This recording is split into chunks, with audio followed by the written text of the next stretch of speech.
Hey man, say man, welcome to 31 Reasons, where we got all the reasons for every season. Appreciate y'all boys for dropping through, stopping through, popping through. Y'all know what's going on, 31 fam. Dumb love from my end. But welcome back to 31 Reasons. My first video did pretty good with the MVP, so we're gonna go ahead and attack the Rookie of the Year. So, right, my thoughts on the Rookie of the Year race. I'm gonna just give my broad scope of the class in general, right? So in general, I feel like this is a deep class. I feel like this class uh, was actually a lot better than expected. I'm not saying I don't want to say like a lot better than expected, like to say that the draft was weak, because this draft was definitely a lot better than the draft before, and I feel like the top pick made this draft really hyped up. Like Cooper Flagg, Dylan Harper, I feel like they kind of made the draft hype in a sense, right? But when it comes down to like the other names, it wasn't really as hyped. It kind of got more hyped toward the draft cycle. But I do want to say this draft class is highly underrated. We had some guys being hated on and speculated on, like, you know what I'm saying, before they even had a chance. I'm talking about Derek Queen, you know what I'm saying, all because of the Atlanta and the Pelicans deal. Had got some guys' careers being hated on before they even started. And some guys have even turned out to be way better than expected. We even have second round picks out there giving us a great stretch of basketball. So with that being said, I just want to give love to the whole class, because the whole class is actually amazing. And yeah. So yeah, let's go ahead and get into it. All right. So I'm gonna start at number 10. Well, no, we're not even gonna start at 10. I'm gonna start at one. So at number one, they got Kon. He was number one last week, last ladder. 19 points per game, 5 rebounds, 3 assists. Right. So obviously Kon's 3-point efficiency and his not only efficiency but the volume and the efficiency is otherworldly. We've never seen this from a rookie. He was the fastest rookie to like 253s. He's like the fastest person to 253s. He's like broke the rookie record in 3-point shooting, and he's doing all that efficiently while helping the Hornets become a viable team, something that probably none of us have seen in our lifetime other than the Kemba Walker, Al Jefferson years. So shout out to Kon. He's actually been way better than expected. I'm gonna be honest. When I seen him get drafted over Ace Bailey, I was like, "What in the world?" But shout out to the Hornets, because they did their due diligence. All right, and at two we got Cooper Flagg, the generational prospect who's lived up to every bit of hype that was set up for him. He's lived up to it and some. So 20 points, 6 rebounds, 4 assists. I want to say this is one of the better rookie seasons you're probably going to ever see. Him and Kon, they're doing it in different ways, but like definitely like these are two of the better rookie seasons you're probably ever gonna see. Like we might not see another two guys. Maybe next year. Maybe next year we might have a 3-man race, because the next draft is gonna be as good as this draft is. The next draft is probably 3 times better than this one. I'm just being honest. But you know what I'm saying? Like other than that though, you're not gonna see a 2-man race where both rookies are this good, like since Braun and Melo, honestly. And it's crazy how that one ended out. But shout out to Coop, breaking all kinds of records, the youngest player to do all type of things. You know what I'm saying? So shout out to bro. He's been going absolutely federal. I don't even have to make my case for Coop. All right, then we got VJ Edgecombe at 3, 16 points per game, 5 rebounds, 4 assists. So shout out to VJ. You know what I'm saying? I will say that VJ started out the season fire red hot, and yeah, it's crazy. Like it's crazy how good he is to begin his career. Like these three guys have put on a spectacle. Like we might not see another three rookies this good after the next draft in a while. I'm gonna be honest, especially because they're so NBA ready. Dylan Harper is another one. If Dylan Harper played for any other team, if he played for if he was on like the Kings, he would probably be the rookie of the year. You know what I'm saying? He would probably be up there. Like he would probably be matching the production that um that Cooper and Kon are putting up. And I don't want to just give him that just off of bias, but I do want to say he's playing in a heavy guard rotation. Stephon Castle, De'Aaron Fox. Then he has probably the best player in the world at this point, Wemby. You know what I'm saying? So it's like he has to really find a way to adjust himself and fit into a team aspect as a rookie, and still being able to dominate in all of that and give you 11, 3 and 3. I mean, the sky's the limit for this guy. So I feel like the numbers don't really tell it all. Last ladder he was number 5. He went up to 4. Yeah, so the top 3 has pretty much been stagnant. It hasn't moved. Max Renowned, right? So this is one of the guys I was talking about. second round pick, drafted by the other Kings. So shout out to the Kings for actually getting a good draft pick. Like, cause we know they're not, you know what I'm saying? So we gotta give them a moment of, you know what I'm saying, a moment of praise. Good job, Kings. But he was drafted 42nd. He dropped down from 4th last time, but he's averaging a 12 and 7 with 1.3 assists. As a big man, as a second round pick, you can't ask for more than that. That's A plus season from a second round pick. So I just want to give love to the top 5 guys. I'm gonna breeze over the next 5. We got Ace Bailey, who's actually my favorite rookie in the class. He's my guy that I like. I think that Ace Bailey was gonna be leading the league in assists. I mean, he's gonna be leading the league in scoring someday. So just be on the lookout for Ace. He's definitely a off-ball scoring threat where like he's kind of like KD where he doesn't need the ball, so he's going to be putting up a lot of points for many years to come. Then we got Cedric Howard, this guy right here is a pretty good 3-and-D guy. I don't see star potential with him, but I could definitely see a world where he's giving you like 18 points, 5 rebounds, 5 assists, or like 5 rebounds, or like 18 points, 8 rebounds, 4 assists at his best, you know what I'm saying, while giving you great defense and 40% three-point shooting. So Cedric Howard, a great pickup. You got Derek Queen, right? The guy that was super controversial due to the draft rights and things for Atlanta. I honestly, me personally, I wouldn't have gave up that pick because this draft class is just that good to where if you end up in that top 3 and you don't have your pick because you gave it away, I mean, like, it's kind of sad because those 3 guys are not even the top 5 guys are just that generational. I think all the guys that will go in this top 5 maybe have a better career than Derek Queen. That's just my opinion, but I feel like past the top 6, he's kind of comparable. But Derek Queen actually shocked a lot of people, you know what I'm saying? So shout out to Derek Queen, pretty good. Jeremiah Fears, a great young guard who could score. So shout out to bro. He's been doing his thing. Yeah, he's been doing his thing. I really don't know what else to say. I think he was like the youngest guard to have 5 straight 20-point games. So shout out to bro. I just hope he keeps elevating his play. Yep. And then we got Javon Small. This dude plays for the. This is another second round pick. It's another guy I was talking about where this draft class is actually pretty deeper than we thought because we got second round picks giving you good production. You got Javon Small, 9 points per game, 3 rebounds, 3 assists as a point guard. So shout out to bro. You feel me? Because being a 48th pick and finding a role on the team is not hard. I mean, my bad. It's very hard. Finding a role on the team as a second round pick is very hard.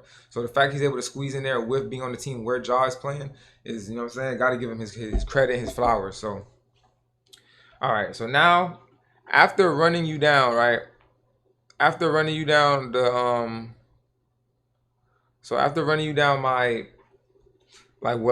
basically my rundown on all the players and where I think they are, boom. So what I'm gonna do is I'm just gonna go from the top 5, right? Well, not even. I'm gonna go from the top 4. I'm gonna go for top 4, cause I mean we already know. Well, you know what? Why am I gonna kid myself? Let's not even kid ourselves. Let's just get to the nitty and gritty. We already know what's what, right? So I'm gonna go ahead and make the cases for the guys I feel like who are in the race. So at 4th, I got Dylan Harper, right? I think Dylan Harper is in the right spot. You know what I'm saying? All love to Maximilian right now, but we know he's not winning. He's not even in the conversation. Shout out to him though for putting himself in the conversation at all. But so yeah, I got Dylan Harper, right? I got Dylan Harper as 4th.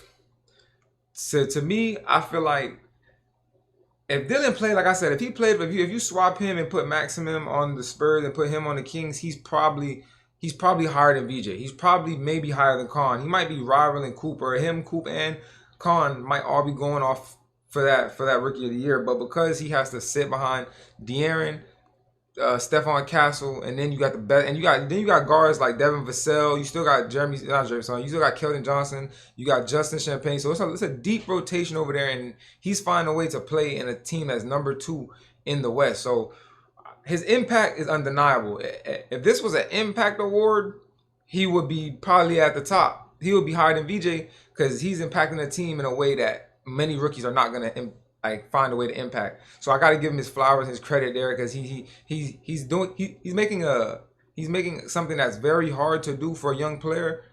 He's making it look easy. He's basically he's playing winning basketball for a winning team at such a young age, and that's not normal. So I got to give him his credit. But 11-3 is not gonna even though you wasn't handed the best circumstance for you to get the Rookie of the Year, I can't give it to you because the production just doesn't match. So you know what I'm saying? That's why I have him at 4. But let's get on to the next guy. So we got VJ Edgecombe at 3. I feel like this is pretty much good. I feel like this is amazing right here. You can't, you know what I'm saying? You really can't get no better than 15, 5, and 4 from your rookie shooting guard. You know what I'm saying? He's not the most efficient guy. I will admit that. But he did start out the season better than anybody else. Out of the top 3 rookies, he started out the season ablaze. He's probably averaging like 24 to 25 points in the first week of his career. So I do want to give VJ a lot of love because in the beginning of the year, he was looking like the best rookie. And maybe partway through it, he was looking like the best rookie. But that just goes to show you how good and how great Kon and Cooper are. You know what I'm saying? So yeah, I mean VJ, hell of a season, and I feel like he's gonna contribute a lot to what the to whatever the 76ers are gonna be able to do in the postseason. I feel like he's definitely helped them have a great season so far, and I feel like they might have a even better postseason just depending on how good this rookie can be. You know what I'm saying? So I feel like his season cannot go understated. If this was last year, he would have been the rookie of the year. You know what I'm saying? If this was probably any other class, he probably would have been fighting to be the top guy at the top. But because, like I said, the 2 guys that are at the top are just so great, and they're like their rookie season are just so historic. That's why he ends up being placed at 3rd. So I really don't feel like it's a talent thing with VJ nor Dylan. It's more so just like a circumstance and like where you're at and the competition. You know what I'm saying? Unfair, even if it's unfair or if it's just the competition being so steep and then y'all having to be 3rd, 4th options on y'all teams where these guys are basically 1st, 2nd options on theirs, you kind of wasn't had a chance anyways. But shout out to bro for even being in the conversation. 16 points, 5 rebounds, 4 assists. Those are great numbers from a rookie guard. And I'm gonna be real. Him and Tyrese have the capability of being the best backcourt in the East easily. Probably the best backcourt we've seen in the East since John Wall and Bradley Beal, in all honesty. So this is where it gets tricky, right? This is where it gets tricky.